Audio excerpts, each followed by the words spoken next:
हाँ प्रिय भैया, ये हम जो है कल यहाँ पर आपको छोड़ गए थे और नाम था लेजर विधि। ठीक है, लेजर LASER। ठीक, ये लेजर अंग्रेजी जो शब्द है, तो एल से मतलब होता है लाइट। ठीक है, amplification by stimulated emission and radiation. इसका हिंदी में अर्थ है विकिरण के उद्दीपित उत्सर्जन द्वारा प्रकाश का प्रवर्धन।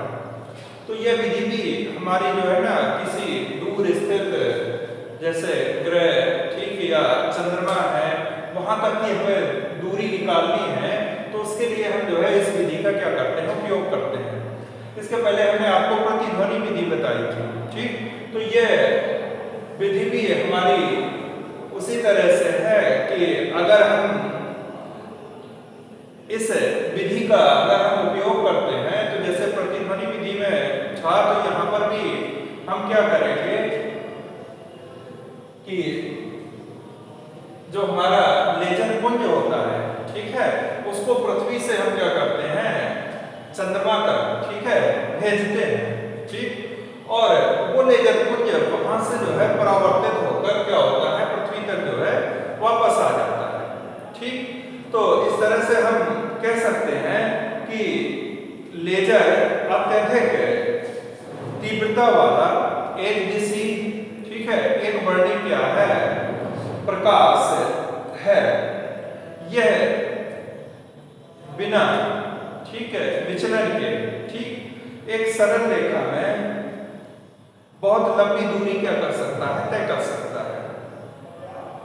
यह एक दिशी और एक वर्णी क्या है, प्रकाश है, और यह एक सरल रेखा में बहुत लंबी दूरी क्या कर सकता है, तय कर सकता है।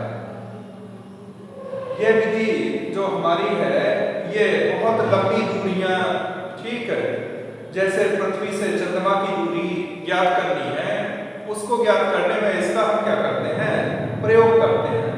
और यह विधि भी हमारी क्या है, जो हमने बताया था, इको मेथड था, प्रतिध्वनि विधि। तो यह विधि भी हमारी जो है प्रतिध्वनि विधि पर क्या है, आधारित है। जिस तरह से प्रतिध्वनि में हमने आपको बताया था कि जब कोई तरंग, ठीक है, ध्वनि की जो तरंग है वो पहाड़ी से जाकर टकराती है और वापस आती है, उसी तरह से यहाँ पर भी हम जो पृथ्वी से प्रकाश का पुंज भेजेंगे, तो वो भी जो है ना चंद्रमा के तल से टकराकर क्या होगा, वापस आएगा। तो इस तरह से हम कह सकते हैं कि यह विधि भी हमारी क्या है, प्रतिध्वनि पर जो है आधारित है। ठीक, तो इसके लिए हम क्या करते हैं कि जो लेजर पुंज है उसको पृथ्वी से चंद्रमा की ओर क्या करते हैं, प्रेषित करते हैं, और वह चंद्रमा से जो है टकराकर, ठीक, या वहां से जो है परावर्तित होकर पृथ्वी पर, ठीक है, वापस आ जाता है। तो जो हमने लेजर पुंज को पृथ्वी से चंद्रमा की ओर भेजा, तो वहां तक जो है जाने में जो समय लगा और वहां से परावर्तित होकर आने में जो समय लगा, ठीक, अगर हम मान लें कि वो समय हमारा क्या है, स्मॉल t है, वो समय क्या है, स्मॉल t है, तो इस समय को हम क्या कर लेते हैं, नोट कर लेते हैं। ठीक, और जो चंद्रमा की पृथ्वी से दूरी होगी, ठीक है, वो दूरी क्या मान ली हमने, x मान ली। ठीक, और यहाँ पर हम जो प्रकाश का चाल लेंगे या वेग है, तो क्या है, c है। ठीक, तो वही फार्मूला है हमारा कि कुल दूरी बराबर प्रकाश की चाल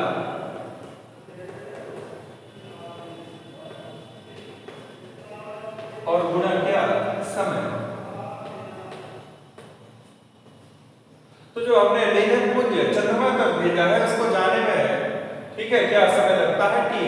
ठीक, और आने का भी जो समय है, ठीक है, वो हमने मान लिया कि वो t है। दूरी क्या है, s है, तो जाने में वो s दूरी तय करता है और आने में भी s दूरी तय करता है, तो दूरी हो गई 2s, प्रकाश की चाल c हो गई और समय क्या हो गया, t। तो ये जो दूरी है s बराबर c गुना t अपॉन क्या हो गया, 2। ठीक, तो इस तरह से हम जो है लेजर विधि भी द्वारा भी बहुत दूर स्थित जो है ना, जैसे कोई ग्रह है, ठीक है, चंद्रमा तक की दूरी क्या कर सकते हैं, ज्ञात कर सकते हैं। ठीक है, तो इस तरह से ये क्या हो गई, लेजर विधि हो गई। इसी तरह से हमारी प्रतिध्वनि पर ही आधारित एक और विधि है,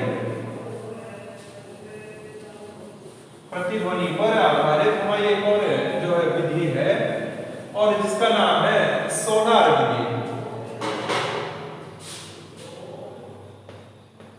सोनार विधि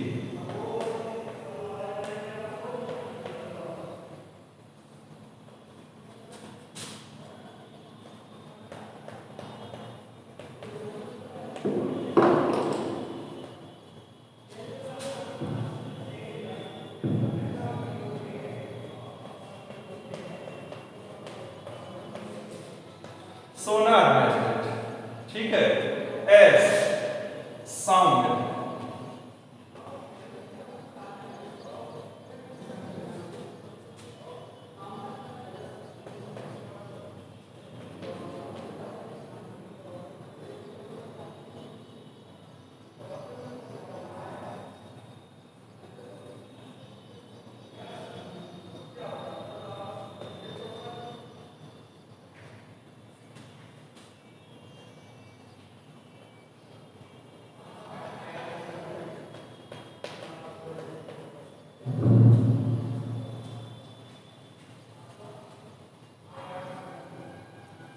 साउंड नेविगेशन एंड रिंगिंग।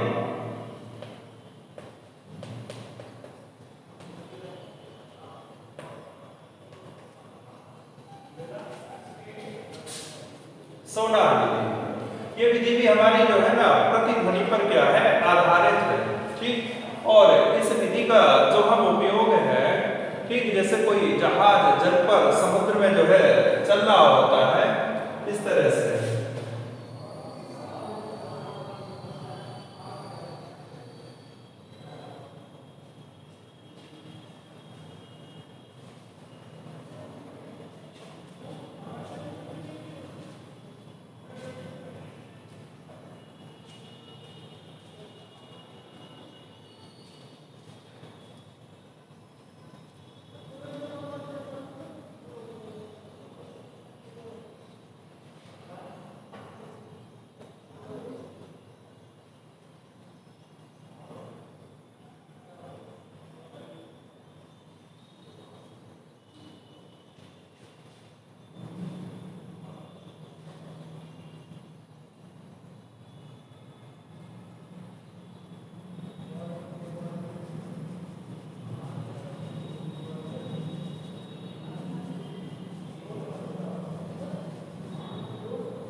ये कोई जहाज दिखाया गया है भैया, और ये जल पर या समुद्र पर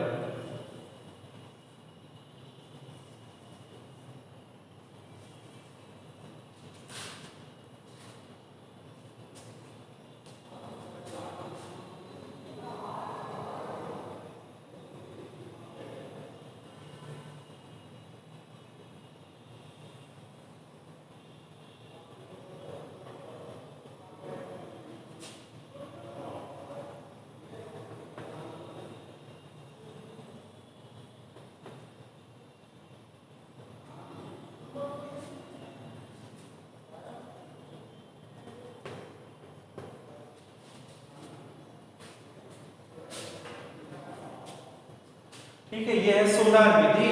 ये विधि भी हमारी क्या है, प्रतिध्वनि पर क्या है, आधारित है। ठीक, ऐसे हो गया आपका साउंड नेविगेशन एंड जो है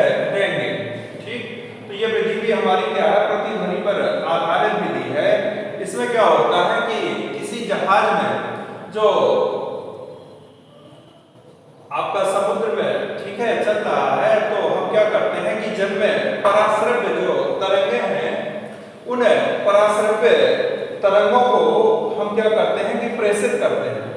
और जब इन पराश्रव्य तरंगों को हम प्रेषित करते हैं, ठीक, तो ये पराश्रव्य तरंगें क्या होती है कि प्रेषण के बाद अगर जल में कोई बाधा है, कोई अवरोध है, कोई रुकावट है, जैसे क्या हो सकती है बाधा, रुकावट, कोई बर्फ की चट्टान हो सकती है, कोई पनडुब्बी हो सकती है। ओके, 1 2 3 है कि जल में जो हम पराश्रव्य तरंगों को क्या करते हैं, प्रेषित करते हैं।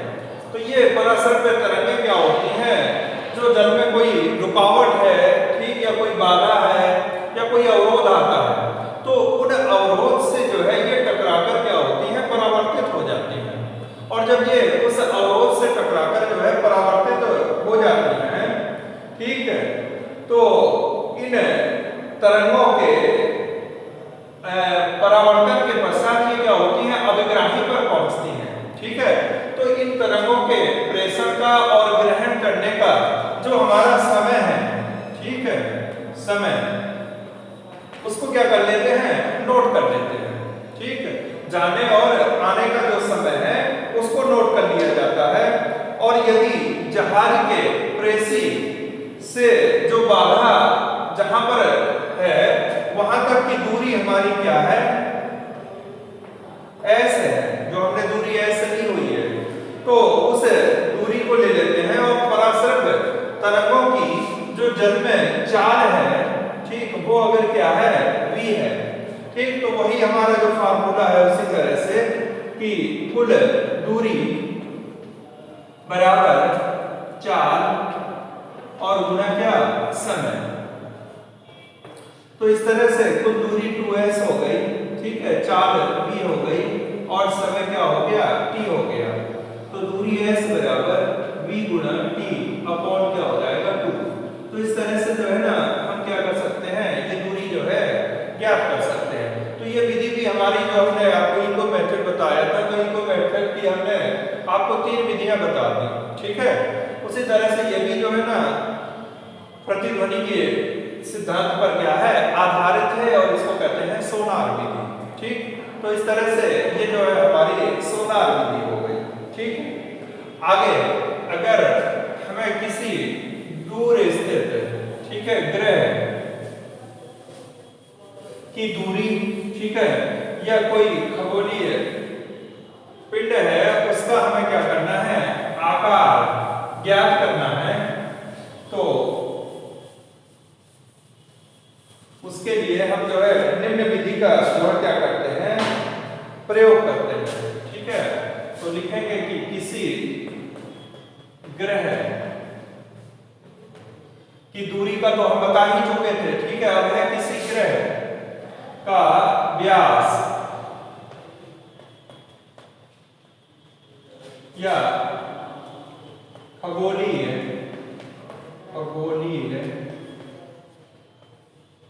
पिंड का आकार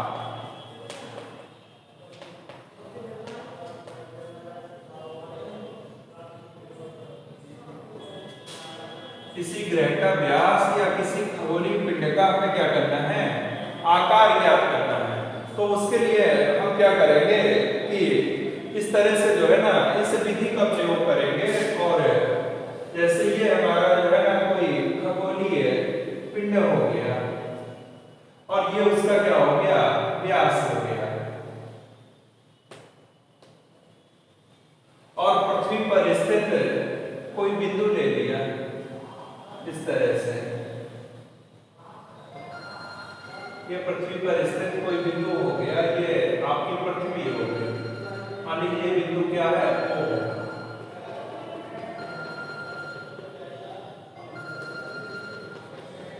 ये बिंदु O हो गया, ठीक है। ये ग्रह हो गया जिसका व्यास, और इस व्यास के ये दो बिंदु हो गए A और क्या, B। इसकी दूरी हमने मान ली कि स्मॉल d है, ठीक। और पृथ्वी से व्यास का जो है बिंदुओं की दूरी क्या है, d है। ये दूरी हमने क्या मान ली, d है। और ये इनके बीच जो कोण है वो क्या है, खगोलीय पिंड का क्या करना है, आकार ज्ञात करना है। ठीक है, तो उसको जो है ना निम्न विधि द्वारा जो है ज्ञात कर सकते हैं। ठीक है, तो किसी ग्रह का व्यास मापने के लिए, किसी ग्रह का व्यास मापने के लिए, ठीक है, पृथ्वी तल के जो हमने बिंदु ओ लिया है, ठीक है, वहां से हम ग्रह के व्यास का विपरीत सिरों पर स्थित ए और क्या बी को हम क्या करते हैं कि दूरदर्शी द्वारा देखते हैं। ठीक है, जो विपरीत सिरे हैं पृथ्वी के जो है बिंदु का से ओ से, ठीक है, ए और बी को हम क्या करते हैं दूरदर्शी द्वारा जो है देखते हैं, तथा इन जो दोनों दिशाएं हैं, ठीक है, इन दोनों दिशाओं के बीच जो कोण है वो क्या है, थीटा है। ठीक, तो इसको भी जो है ज्ञात कर लेते हैं, थीटा को जो है माप लेते हैं या ज्ञात कर लेते हैं। ठीक, यदि जो ग्रह है उसकी पृथ्वी से दूरी क्या है, स्मॉल डी है। ठीक, और जो व्यास है, ठीक है, उसकी लंबाई हमने मान ली कि क्या है, स्मॉल डी है। तो जो व्यास की लंबाई स्मॉल डी है, ठीक है, वो स्मॉल डी पृथ्वी से ग्रह तक की जो दूरी है कैपिटल डी, ठीक है, कैपिटल डी क्या होगी, बड़ी होगी और बहुत बड़ी होगी, किससे, स्मॉल डी से। तब हमारा कोण जो थीटा है वो बहुत छोटा होगा, कोण थीटा क्या होगा, बहुत छोटा होगा। और जब कोण थीटा बहुत छोटा होगा तो जो हमारी OA, ठीक है, दूरी है, ये OB दूरी के क्या हो जाएगी, बराबर हो जाएगी। तो ये क्या हो जाएगी D। ठीक, तो ये दोनों दूरियां क्या हो गई, बराबर हो गई।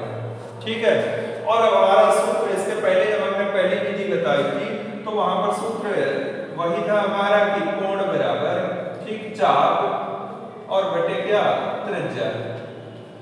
ठीक, कोण थीटा हो गया, यहाँ पर जो चाप है वो व्यास का स्मॉल डी हो गया और ये कैपिटल डी।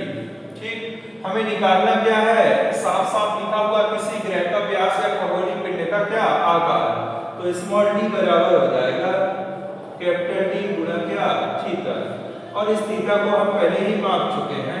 ठीक है, डी हमारी क्या हो गई, पृथ्वी से जो है ना जो ग्रह है वहां तक की क्या हो गई, पूरी हो गई। तो इस तरह से जो है ना इस विधि द्वारा हम किसी ग्रह का व्यास या किसी खगोलीय पिंड का जो आकार है उसे क्या कर सकते हैं, ज्ञात कर सकते हैं। तो इस तरह से ये हमारा जो भौतिक जगत में मापन आया था, मापन के अंतर्गत फिर लंबाई, ठीक है, तो लंबाई के अंतर्गत जो लंबाई के हमारे मानक मात्रक, ठीक, तो उनके बाद